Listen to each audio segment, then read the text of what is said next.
अहम खबर आपको दें, इज़्ज़ाती दहशतगर्दी अदालत लाहौर ने 9 मई को मुस्लिम लीग नून का ऑफिस जलाने के मुकदमे में मियां असलम इकबाल, हम्माद अजहर और मुराद सईद समेत दीगर मुल्जिमान को इश्तिहारी करार दे दिया है। मजीद जानते हैं डॉन न्यूज के नुमाइंदे राना बिलाल से। जी राना बिलाल, इश्तिहारी करार दे दिया गया है, मजीद तफसील से आगाह कीजिएगा।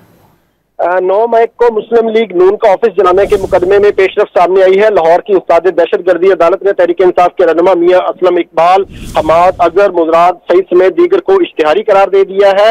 वासिक कीम, जुबैर खान नियाजी, हमद गिलानी समेत दीगर मुल्जिमान को अदालत की जानिब से इश्तिहारी करार दिया गया है और इश्तिहारी करार पाने वाले तमाम मुल्जिमान की अदालत ने दायमी वारंट गिरफ्तारी भी जारी कर दी है। ATC अदालत के जज अरशद जावेद ने पुलिस की दरखास्त पर समाअत की, जिसमें पुलिस ने यह मौक़िफ़ इख्तियार किया था कि मुल्जिमान 9 मई केसेज में गिरफ्तारी के खौफ से जो है वो रूपोश हो चुके हैं। इससे कबल अदालत की जानिब से मुल्जिमान को जो है उनके वारंट, नाकाबिले जमानत वारंट भी गिरफ्तारी जारी किए गए थे और अब बाकायदा तौर पर पुलिस की दरखास्त पर अदालत ने मियां असलम इकबाल, हम्माद अजहर, मुराद सईद समेत दीगर मुल्जिमान जो कि रूपोश है उन्हें इश्तिहारी करार दे दिया है। राना बिलाल अपडेट कर रहे थे, आपका बहुत शुक्रिया।